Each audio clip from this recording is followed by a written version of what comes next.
Hey guys, I wanted to record a quick video for you on my laptop because as you could call like a small creator, my main channel is at about 28,000 subscribers. I want to talk a little bit about the process and talk to some of you who are creators as well. For the longest time, I was stuck under 1,000 subscribers until fairly recently, and it kind of blew up in a way and got to where I am today at 28,000 subscribers. And at this point, I've gone through a lot of problems and stresses and anxieties of making content. I want to talk a bit about that with you today and reach out to some of you creators out there, and I think maybe we could help each other out. I just want to share some of the experiences that you go through making content. One of my friends is a video editor for a much larger channel, over 100,000 subs, and experiences the same feelings. So I think that these feelings are kind of universal if you're making content. So let's talk about it. The first one that I've been experiencing lately is you don't know what content is going to work or not. And this seems like an ever-present problem. And I'll make a video that I think is going to go well. And I put all my energy into it. And I think my audience will like this. This is similar to what's worked before. It's different. It's about something different, but it's kind of the same. It's like a show. Click upload. And you check back the next morning and you've lost 2 subscribers. It's the best feeling in the world. If you've ever seen the IT Crowds, there's a scene where the guy jumps out the window. It makes me think of that when I see that. You see, you've uploaded a video, it's either a 10 out of 10 or a 7 out of 10, and all that you've gained is a loss in subscribers. But the thing is, it's such a small amount. It's like 1 or 2 subs is not enough to change the trajectory of your channel. But it's seeing that it's such a small amount of people that decided, I hate this guy, I'm going to unsubscribe. Then it makes you feel bad. It's like if the video was really bad and put people off, you'd get loads of unsubs. And you'd be like, okay, there's a problem here. But if it's just 1 or 2 people, you're like, it almost hurts more in a way. At least then I know that was a total failure and people hate me. Whereas this is just like, what went wrong? Just a couple of people are like, I'm out. And you're like, oh, just feels bad, just a small amount. It's like a little dagger. To be honest, it probably would feel a lot worse if there was like tens and hundreds of people unsubbing. But just those couple of people where it's like, oh, I'm unsubbing. Screw this guy. It sucks. And uploading back to back 10 out of 10s. That's another window moment right there. I'm just going to call them window moments because the thoughts are like, oh my God, I've completely failed here. So I uploaded, 3 flops in a row. The first flop was a 10 out of 10. I was like, okay, the next video is going to be better. The next video is more what people would want to click. I'm more interested in this second video. I think it's really cool. You upload it and it's a 10 out of 10 again. You're like, oh. And the thing is, where it gets kind of funny. It's funny in like a tragic way. You upload the video, and if it's a 10 out of 10, that kind of lowers the bar, doesn't it? The next 10 out of 10, the video has to perform worse. And if you keep uploading 10 out of 10s in a row, it makes it easier to like get a 1 out of 10, because now your videos are just performing worse in general. And to get another 10 out of 10 and to keep performing lower and lower, it's like, this is a downward trajectory. But it's funny, when I zoom out, the channel is growing. It's better than it's ever been, to be honest. But it still stings. And I think this happens at any level. Because, if the video isn't performing well, if it isn't towards a 1 out of 10, you feel like you failed. And it doesn't matter how many times people say, focus on the next video. Uploading is what matters. That's your sense of progress. It's like, well, as a person who's trying to turn this into like my full-time gig, I'd love that. As a person who's trying their best, it kind of makes you feel like, well, I can't really call myself a YouTuber if every video I upload is a 10 out of 10 and gets less than 1,000 views. It's kind of a huge failure, isn't it? Because that's not going to be enough to help me or support me. Unless I was like a kind of person who made courses or something, which currently I'm not. If I was a little businessman, I don't know why it has to be a little businessman. If I was a businessman of some sort, then maybe 1,000 views would be good. But, I'm not. I make videos talking about, honestly, my memories and my games. I set out with this, well, not this channel's just me talking to you guys, but my main channel, Kneecat Jake, I kind of just set out to document my memories. So in that sense, you could say every video is a success because it's documenting who I am. But then as the sideline as to, I would like this to work and be able to do this as my job, it's a failure. That's a window moment right there. The next thing is obviously comments. Comments do suck. You know, you can get a lot of good comments. For the most part, comments are great, actually. A lot of people say really positive things. YouTube's really good at connecting with people who relate to what you say. But you get the odd comment where it's like, I disagree. I don't agree with you on this. And even if they don't mean it in a way that's to, just talk shit, it can feel like it. It can really sting sometimes. Especially what I've noticed. This is something I want to talk about. Where I make videos just talking about gaming memories, gamers are really opinionated and some get some of the harshest comments. It's like, before I got a viral video, I made lifestyle videos. I've made videos talking about products I like I love barefoot shoes. I made a video about that. At the time, I don't drink it anymore, but Huel was one of my favourite things. I used to drink that all the time. And, for the most part, you just get people who click it because they're interested in the product. Comments were generally talking about the product, and generally you could say a positive sentiment. But since I've been talking about games, it's like, even if I'm just saying, I feel this about this game, people take it as a personal attack. And I have been thinking about why. I think there's, good reasons to why people react this way when you think about it. But is people get so angry about video games. It's funny. And also it's not funny because it produces window moments for me. Because I read the comment, I might have said, I don't know, I've talked about a number of games now, but for instance, I talked about Metal Gear Solid. And in the video, I say how much it means to me. I grew up playing it. And I said that when I was younger, I missed Metal Gear Solid 4 because it was on the PlayStation 3. And, growing up with fuck all money, I couldn't just buy a PS3. So I was like, well, I'll skip it. But I said, I watched the whole thing on YouTube and I've watched it through a number of times. Absolutely love Metal Gear Solid. And I treat it as if I have played it in my head because I've watched the whole game. I just never had PlayStation 3. And to be honest, I'm not going to buy one now. I don't want to play it because I've seen the game. I don't see the point in me playing it. But I've played through all those games. Anyway, I'm just kind of trying to reason with you here. I've played it, I explain my memories, and then you get a bunch of comments being like, you can't say shit. You didn't play MGS4. Or, your opinion's wrong because you're wrong about Kojima. He's a dickhead. And I'm like, whoa, I just said I liked him. And for me, I was talking about the remaster of Metal Gear Solid 3. For some reason, I kept calling it Metal Gear Solid 5. But that aside, I just said, for me, this is the end. I can't, to be honest, I don't even want to play the remaster because I've played through the original so many times. But it's cool that they've done it.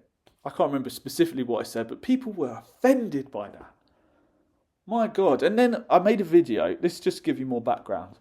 I made a video on the console wars and what I experienced of it. Because, I was born in the early 90s.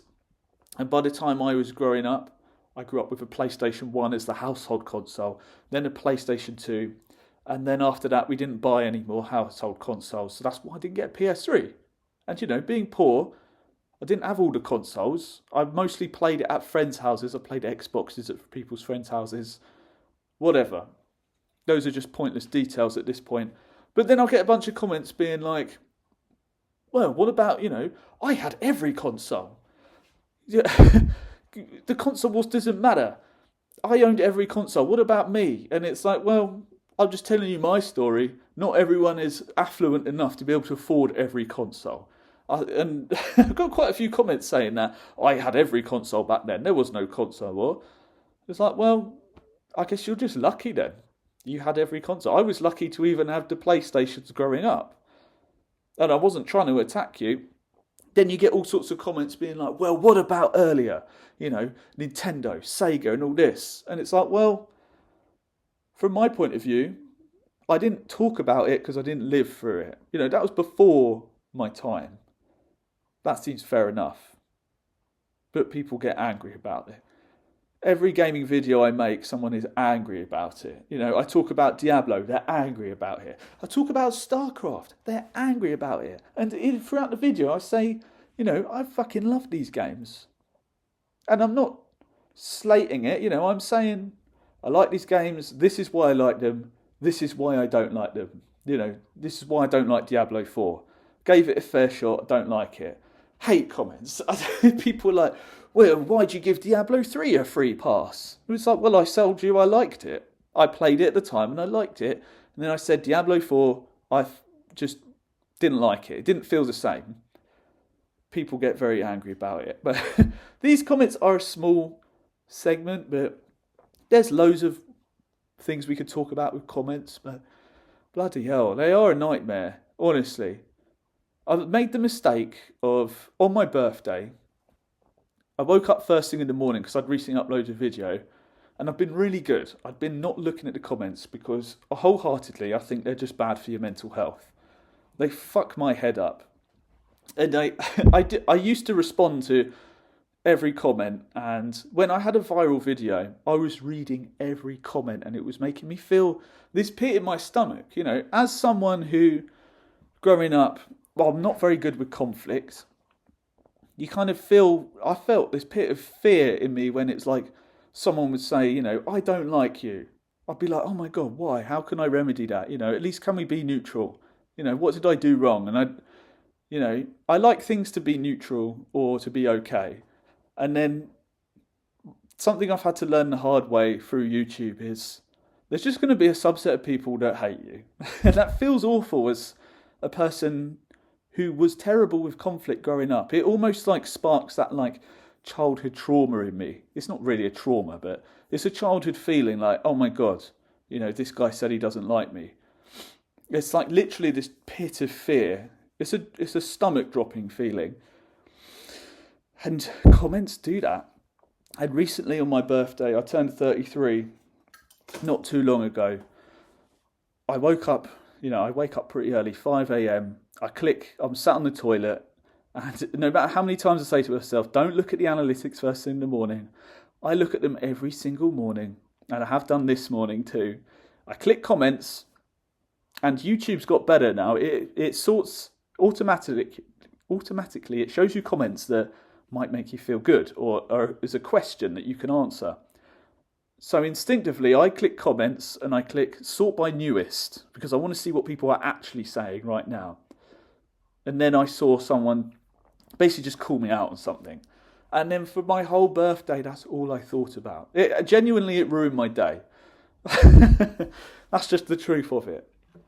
So, you know, this is an ongoing thing.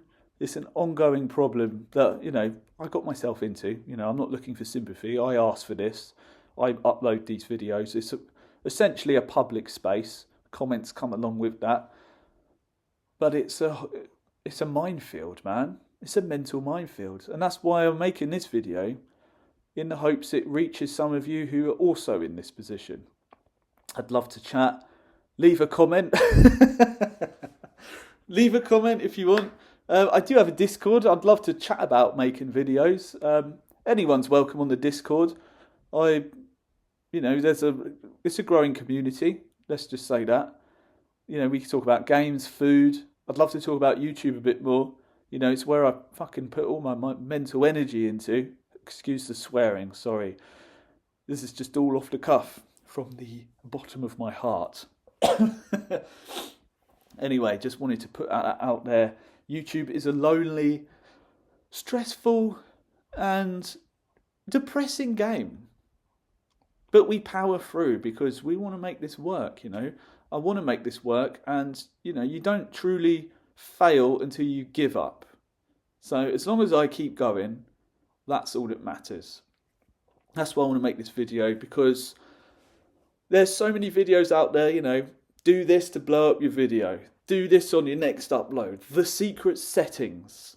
to put for your next video.